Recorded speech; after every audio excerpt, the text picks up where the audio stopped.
Welcome back to Dungeon Master's Corner. Today, we discuss the market, stocks, bonds, and dividends that we've been utilizing to build our portfolios and save for retirement. And by that I mean, of course, selling monster carcasses and betting on underground grudge matches. You know, fiscal responsibility. Welcome back to another episode of Dungeon Master's Corner. My name is Brian, and with me are my lovely co-hosts. I'm Nicole. And I'm in the money. I'm in the money. Da, da, da, da, da, da, da, da, da, da. Andrew Brown. Quick, before we get copyright strike. Don't do that. I know the youngins won't know that one, but we do. Hey, it's not the whole song. We're good. Not sure and if that's also, in public domain my crappy yet, but... voice is not gonna... It's a higher or lower pitch in the song. It's parody, technically. Everything we do is parody. Everything is a remix, after all. Once you've read the dictionary, every book's a remix. Anyway, we are going back to Wildmount today, which means take it away, Nicole. So this is after our Wildmount really became a thing. This was even before... Was it before Archie? Partially before Archie. No. It was before Archie. The first part of this story is, the second part is post-Archie. Right, yes, you're correct. Wait, no. Because we fought the dragon. Wait, I had the Dragon bracers. was Archie. No, I had the bracers before Archie came. I'm going to have to cut a lot of this bit out. Yeah, I'm sorry about that. That's fine. So, one thing that we always look for in D&D as players, and little goblins ourselves, we look for loot. We look for shiny things, we look for money. Shiny! Because money lets us get fun things in town, or useful things, like potions to keep you alive. And magic or hookers. Or drinks. Actually, I'm going with Brian, definitely hookers. Drinks with hookers. We get the good things in town, like the prostitutes at the brothel. We are just degenerates, is what we are. You can use this gold to save the world. Guys, no. Guys, we're podcasters. Legit. Like, we're just looking for attention at this point. But anyway, that's something that you always kind of look for. And with the way the adventure was going, and especially because, honestly, I'm homebrewing a lot of it based on the lore books I have, which there is quite a bit of lore for me to work off of, but everything is homebrew, including encounters and such. 10,000 hours of lore? That's a lot of lore. It's a lot of lore to go through. And then I add my own. But so encounters in the wild, like they were running across eagles, like different animals and different creatures. And they asked me a very interesting question of what can we harvest from these creatures? I believe you found a document that gave you those answers. I did. I found I think it was the Adventurer's Guide to... Let me actually get the title real quick. But there is a handbook that details what parts of certain monsters can be harvested. Not just how difficult it is to do, what they're worth, and their shelf life, if that is applicable. Yeah, we had some stuff that went bad in that bag a couple times, and it was unpleasant. This is the part of the character of Bevan that is mostly Andrew being like, I can't be the smart one here, but I can collect things in my inventory. Bevan is the richest among us. He has the most money. And he understands the least about it. Yep. Anytime we need money, hey Bevan, you got this much money? Sure! Slaps like 3 times the amount we need into our hand. Do you want change? No, hold on to it. That's the right amount. That's what you need. It's like, oh, okay. I mean, if you're going to be financially irresponsible, that's fine. You have enough money to just throw around to be that way? All right. But, so, they spent time... Man. No, he's not. He's a very kind man, though, who cares about his friends and wants to make sure that they're well off. It's like National Lampoon's Christmas Vacation. His heart is bigger than his brain. That's a good quote. I actually just watched that yesterday again. It's Great been a while. movie. It is a great movie. And that's on the Christmas list to watch. So they were traveling across the mountains, and they fought some giant eagles. I think you sent like 10 of them at us. It was Something a like random that. roll. It was a random roll on the table of encounters, and then a random number of eagles, but you took them out. And it's your fault. Is my What fault. happened next is your fault. Yes, it is. I crashed my own economy. Yeah. What pretends to be an economy. So they asked me, what can we harvest? And I'm like, oh, I pull up my document. I'm like, the feathers. You can harvest the feathers. And so the DC wasn't that bad for it. So of course they can get a lot of them. Eagles are covered in feathers. So I think we settled on like a number of feathers you could get per eagle instead of... I think we also Googled how many feathers roundabout they have. And then we had to deal with carrying capacity and all this extra stuff. But I was fine. Like the one time. The one I'd like to time point out the carrying- one time carrying capacity was important was involving feathers. Yeah. Because like each feather was like 2 pounds or something. Yeah. Giant eagle feathers. Yeah. You know, I did the math on that. We started putting it in random slots on other people, not even just my character. I looked like Elton John by the end of this. Like, and I'm just tossing it in other people's bags and everything. We couldn't get all. We would open bags. Why are there more feathers? I think you ended up leaving them, like, in a cave just covered with rocks for you to come back and get. Oh, no. We did not leave that. We left them out in the open for the wind to take and destroy some town somewhere downwind. So I remember... I think on the way back, we did come back. Well, no, and, we did not. Because we I had would a have cart. remembered that my goblinish of... No, we sent a cart. Oh, did we? We went back with Mrs. Nichols and we got there with a cart. I might have And not been there I that remember night now. because I don't remember this, because I would have remembered this. Yeah, I think in your honor, we sent the cart. We went with the cart to get it. But Gotcha. I remember now, this was definitely Archie. Do you guys know why I know this was definitely Archie and not Asher? Continue. Why? 'Cause we made jokes of stuffing it in my armor to the point where feathers were sticking out of the joints. Ah, right. I remember that now. We just fill the mech with feathers so it walks them back itself. Oh, right. I forgot I could do that, actually. Well, it can't. My homunculus can pilot it when I'm not in it. Still counts. Still counts, technically. Technically, it's Pan who's carrying the feathers at that point. Mm-hmm. But they had dozens upon dozens of feathers to sell I think we hit like 5,000 at multiple gold. different places. You got so much gold from Level selling 4, feathers. 5,000 gold is so a piece. And to be fair, they were. I think they were like 3 or 4 gold apiece, and we didn't sell them all in one place. We went to like every shop in that town. And I think we all went separately to make sure that we weren't like, "Hey, I just bought a bunch of feathers. I just heard this guy bought a bunch of feathers, so I'm not buying any." No, we went separately to make sure that we got the maximum amount of money from each shop. Yep. For these damn feathers. I mean, on the bright side, they made a lot of blankets and pillows and good bedding stuff. Yeah. That town is sleeping great, except for the fires from hell. Yeah. Those feathers are very flammable. Oh Well, no. it's not- Well, that's in the Empire. That's not all over the world. It's happening in Jorhas. We're in Jorhas at the moment with this hell thing happening. It's also happening in the Empire. Man, they'll be fine. The devil does not respect lines on a map. They're fine. The Bright Queen's got it. No, we have the bright... Never mind. She's on my ship right now. It's fine.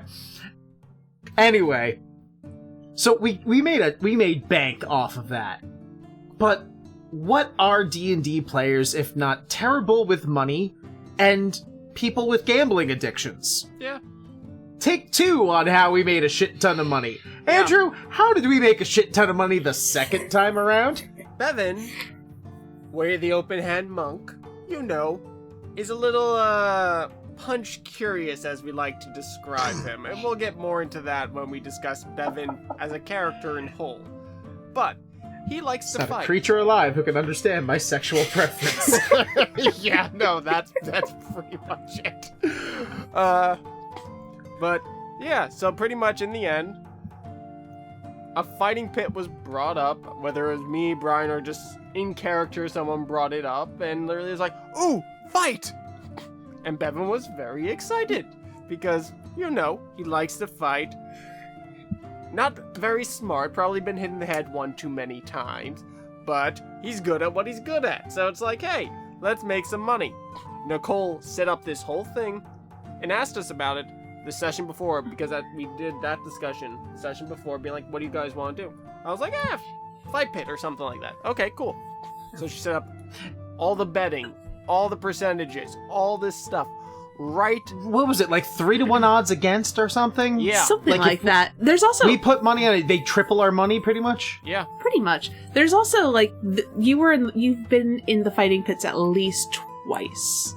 There was one when you were in... I want to say it was the Dash, because that's where you met Archie originally. Yes. We made a little bit. You made a little bit of money. Archie didn't make any money at that point because Archie couldn't speak Common at that point. But it was the one in Jorhas against the Drow-favored consort.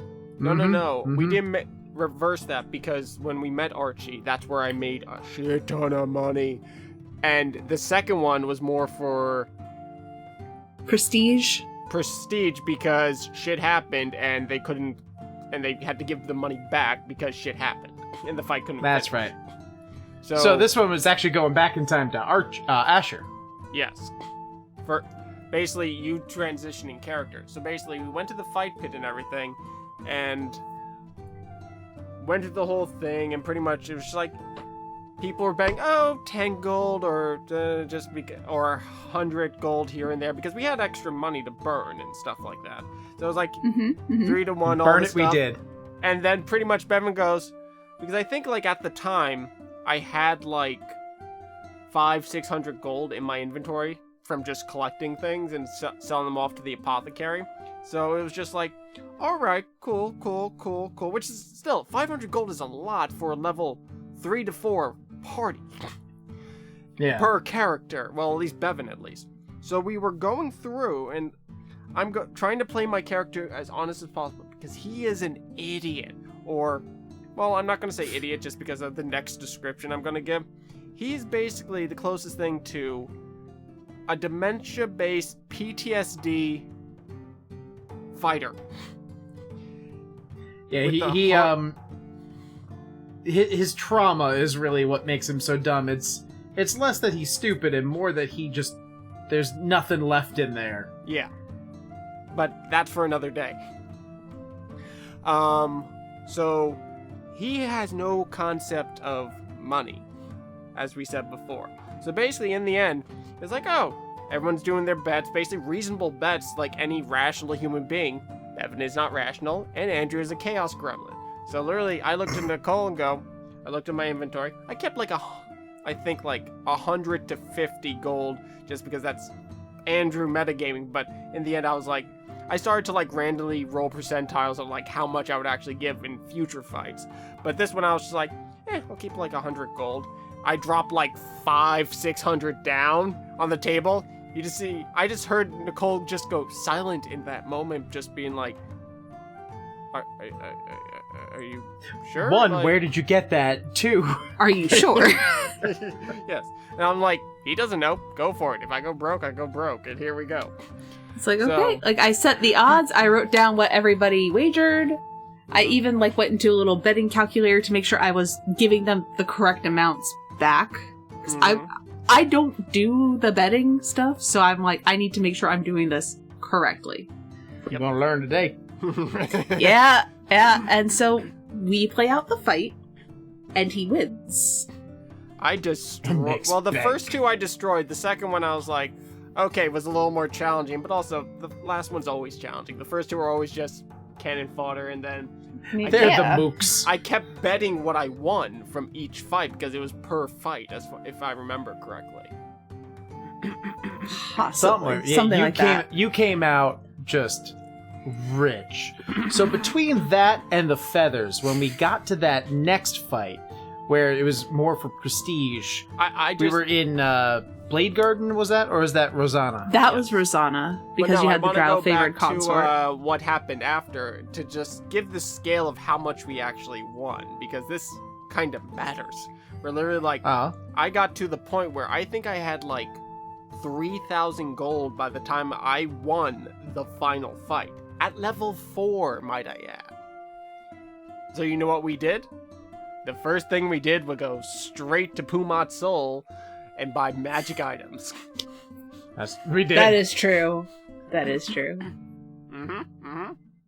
Okay. They kitted out the party on that one, but then what I wanted to get to with that fight in Rosanna, I know we didn't win anything in that one because of Scripted the fact events. That scripted events happened. We had to fight off some actual people, but you were close to winning, like you were going blow for blow with this guy. What level was I at the time? I'm blanking here. It was like 9. The drow favored consort, I think you were level, I want to say 7 or 8. Okay. And what was the CR of this creature? I think he's a 15. Let me I double check that. 1v1ing. You 1v1'd a CR double your level.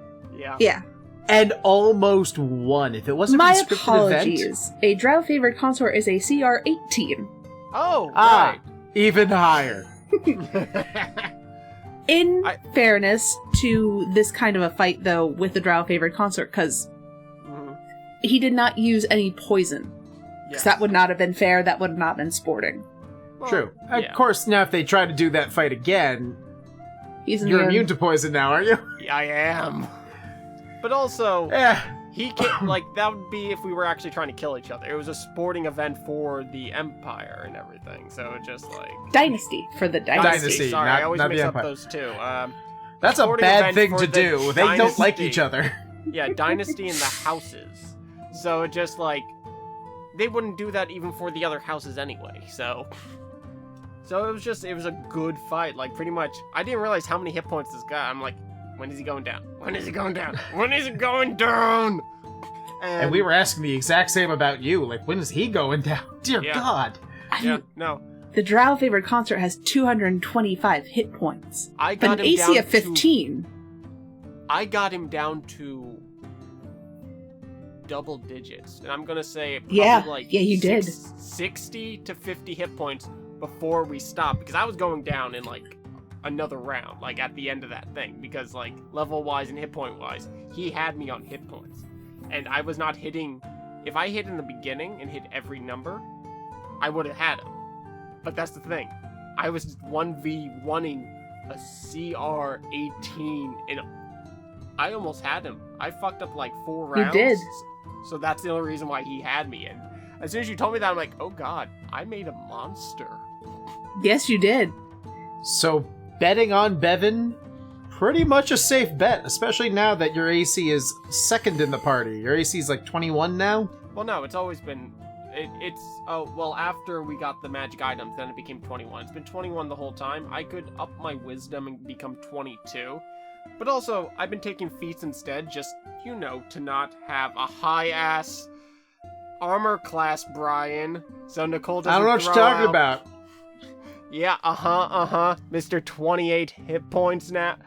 AC now. 28 AC, not hit points. Yes, my AC is 28. But I argue I am the tank. But that is a story for another time. Indeed. Nicole, again, as the DM, the question goes out to you. What do you take away from the learning of how betting works, the betting on Bevan, all of this? Always betting on Bevan. What did you take away from betting on Bevan? I mean, it's always a safe bet. And honestly, then you guys had enough spending cash that I didn't need to stress about it. You didn't need to stress about it. Which just kind of I felt that helped us in general. Yeah, it's definitely something. I took that you were mentioning off air about this in the Replaced campaign, where I don't really bother with money. You guys have jobs, you collect money, so long as it's a reasonable, like, I'm gonna go get coffee from 7-Eleven. Yeah, you have coffee money. You're fine. I kind of stole that from Call of Cthulhu, because they have kind of like wealth, and the same thing in Vampire the Masquerade, actually. It kind of tells you like how much like wealth bracket you're in. Mm-hmm. So it's like, if I'm in a average wealth bracket, I can go buy coffee. I can't just go buy a Ferrari, but if I'm in the very rich bracket, I could go just buy a Ferrari if I wanted. We're not going to nickel and dime numbers. It saves time. It saves us a lot of time, saves us a lot of stress, too. Yeah. But also at the same time, I'll say, like, I guess the opposition to that, too, because it depends on the game for me, whether I prefer that. Because I like sometimes the nickel and diming of it, because then it gives me a chance to roleplay through the buying process of, meeting the shopkeeper, haggling, all this stuff. When you just forgo it, it just, like...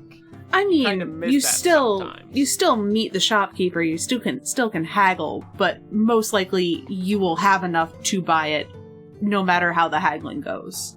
No, I right. agree. And to be fair, it's kind of like in a video game. When you start a video game off and you have to get the money you need to like buy basic supplies, yeah, that's a huge deal. But there's a certain point in the game where you've hoarded enough resources where you're sitting there with like 100,000 gold pieces that you should no way be able to carry. And you're just like, fuck it, here's money, give me the thing I want. This isn't a concern to me.